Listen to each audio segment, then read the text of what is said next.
भारत माता की जय माई पूर्ण देवी, बिशहरी माई की जय।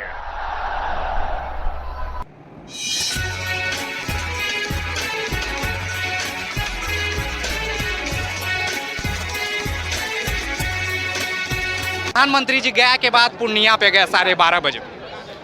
वहाँ गए हुए थे, अपने जो खड़े हुए हैं सांसद साहब उनको जिताने गए। वहाँ पे पप्पू यादव थे, वहाँ पे संतोष कुशवाहा जी थे। बीमा भारती को तो इस तरह से निकाल दिया कि कंपटीशन दो ही में है, ऐसा प्रतीत उन्होंने बताया।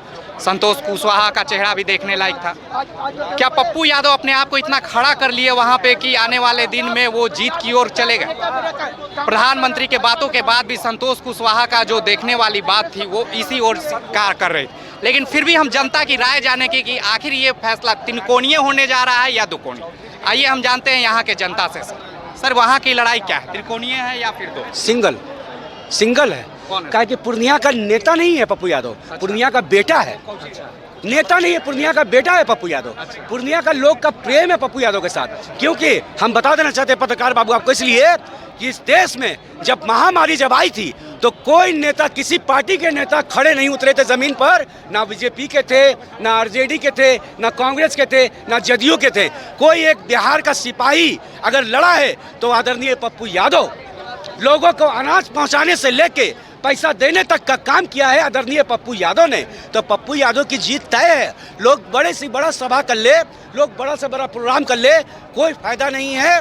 निर्दलीय पूरे बिहार में कोई अगर एक सिंगल व्यक्ति अगर जीत रहा है तो वो पप्पू यादव, वो पूर्णिया का माधव पप्पू यादव। उन्होंने कहा था गठबंधन के करने से, विलय करने से पहले बोला था कि मैं दुनिया छोड़ दूंगा, पूर्णिया नहीं छोड़ूंगा। तो दुनिया नहीं छोड़ूंगा, पूर्णिया नहीं छोड़ूंगा तो लोगों का प्यार मिला पूर्णिया में।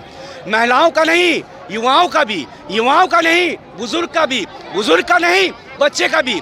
जब उन्होंने रैली किया था अपने पार्टी का तो वो सैलाब देखने को मिला है पूर्णिया में। लोग सीट पर, कुर्सी पर, टेबल पर, छत पर, पेड़ पर चढ़ के एक नेता को देखने का आस लगाए हुए थे।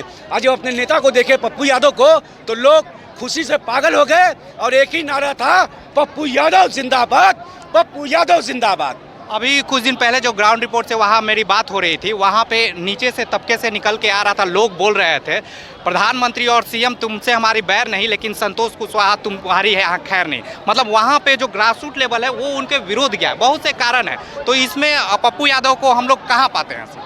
देखिए पप्पू यादव ज़मीनी नेता हैं, ज़मीनी नेता थे और ज़मीनी नेता हैं। जो पिछड़ों का, गरीबों का, दिलों का, अपूर्वों का जो आवाज़ उठाने वाला है वो मसीहा पप्पू यादव हैं। तो पप्पू यादव को भी वहाँ तंग किया जा रहा है। पप्पू यादव को वहाँ प्रशासन द्वारा परेशान किया जा रहा है। पप्पू यादव जब उनको सैंपल मिलता है अपने इलेक्शन चुनाव का, जब प्रचार करने का उनको मिलता है तो उन्होंने अपने ज़मीन पर, अपने घर पर गाड़ी लगा के प्रचार का झंडा और बैनर लगाते हैं। तो प्रशासन आते हैं, पूछते हैं भाई गाड़ी का पेपर दिखाओ, गाड़ी का प्रदूषण का पेपर दिखाओ, ड्राइविंग लाइसेंस दिखाओ। इस तरह से प्रशासन परेशान करने का काम कर रहा है। तो पप्पू यादव ने यही कहा कि अगर मेरा गाड़ी अगर फर्जी है, मेरा गाड़ी अगर एक्सीडेंटल है, मेरा गाड़ी अगर चोरी का है तो आप कोर्ट का ऑर्डर लेके आइए, हम उसका सम्मान करेंगे। पप्पू यादव ने साफ कहा और हमने साफ कहा कि आप प्रमाण के साथ आइए और सामान को उठा के लेकर चल जाइए, लेकिन प्रमाण नहीं है तो सीधा साधा आदमी को परेशान मत कीजिए।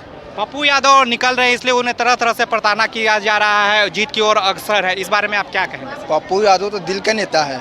पटना में जब बाढ़ आती है तो वहीं सड़क पर दिखते हैं, और सब नेता कहाँ घर में लिख जाते हैं, वहीं दिखते हैं। तो पप्पू यादव तो पूर्णिया से तो मांग रहा है पप्पू को, पूर्णिया पप्पू मांग रहा है, पूर्णिया दे दो, पूर्णिया मांग रहा है पप्पू दे दो। पप्पू यादव तो वहाँ जीत रहे हैं। मतलब वहाँ लड़ाई एक तरफा हो गई है? हाँ एक तरफा हो गई है। कोई फैन बर्ड्स नहीं है? नहीं बिल्कुल नहीं है। कोई त्रिकोणीय दुकोणीय कुछ नहीं? कोई नहीं। पूर्णिया मांगे पप्पू यादव उनके। अरे भाई जीत तय हो गया है। सिर्फ 4 जून को हम लोग विजय जुलूस निकालेंगे। सिर्फ पूर्णिया में नहीं, पटना में भी निकलेगा। पटना में भी आदरणीय पप्पू यादव का विजय जुलूस हम लोग निकालेंगे 4 जून को। जीत तय हो गया, जीत पेटी में बंद हो चुका है। पूर्णिया के लोग का प्रेम जो जीत है वो जीत पैक हो जाए। 4 जून को हम विजय जुलूस निकालेंगे। या फिर प्रधानमंत्री 4 जून 400 पार, उसका नारा क्या होगा? वो सब बेकार है, वो मानसिक रूप से परेशान हो चुके हैं, मानसिक रूप से पढ़ा चुके हैं। यही जमुई में आए थे हमारे मोदी जी, यही जमुई में आए थे। जो आदरणीय रामविलास पासवान के बच्चे हैं, तो रामविलास पासवान जी कौन हो गए? मोदी जी के भाई हो गए, कंधा से कंधा मिला के खड़े होते हैं। अब वही पासवान जी के बेटा को बोलता है चिराग पासवान को कि ये तो मेरा भाई है।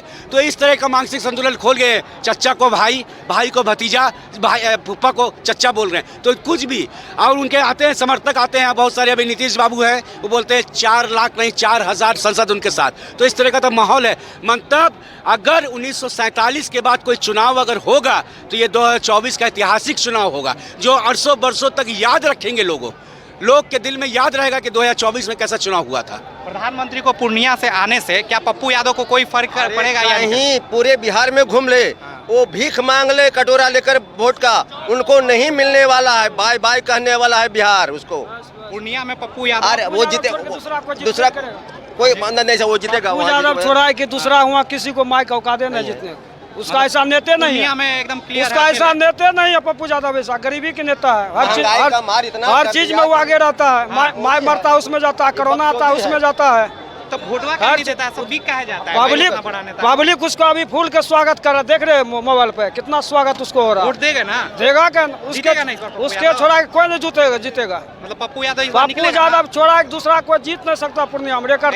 रेकर्ड तोड़ से जीतेगा, देख लीजिए। पप्पू यादव जीतेगा कि उनका औरत जीतेगा? अरे जो खड़ा हो रहा है पप्पू यादव क्या औरत खड़ा करेगा? मौका है, मर्द है वो, ऐसा बात करते हैं। पूर्णिया में सर क्या हो रहा है इस बार? पप्पू यादव के सामने कोई है भी? प्रधानमंत्री के आने से कोई फर्क पड़ा या पप्पू यादव एक तरफा निकल रहा है? देखिए, पूर्णिया की जनता पहले से मन बना चुकी है कि वो पप्पू यादव को ही वोट कास्ट कर रही है इस बार। ठीक है, प्रॉब्लम क्या है कि पप्पू यादव ज़मीनी स्तर का नेता है और उसे संसद में एक अच्छा वक्ता के तौर पे भी कई बार सम्मानित किया गया है राष्ट्रपति द्वारा या संसद द्वारा। ठीक है, पप्पू यादव एक ऐसा व्यक्ति है जिसने ये बोल दिया था कि मैं पूर्णिया के लिए ही मरूंगा, पूर्णिया के लिए ही जीऊँगा। अगर उसको राजनीतिक अगर स्रोत होता तो मधेपुरा से भी उसको महागठबंधन टिकट दे रहा था, तो वो जा सकता था मधेपुरा भी, अगर उसे राजनीतिक लालच रहता तो। पर जो व्यक्ति अभी पूर्णिया के लिए करने और मरने वाली बात कह रहा है तो बहुत बड़ी बात है अपने आप में। तो कहीं ना कहीं पूर्णिया की जनता मन बना चुकी है पप्पू यादव को लाने का। इसके अलावा पूछें। पप्पू यादव प्रधानमंत्री जी जरूर आए हुए थे पूर्णिया, जिताने आए थे अपने संतोष कुशवाहा जी, लेकिन संतोष कुशवाहा का रूपरेख देख के ऐसा लगा नहीं, क्योंकि वो चिंतित दिख रहे थे, उनका भाव से ही दिख रहा।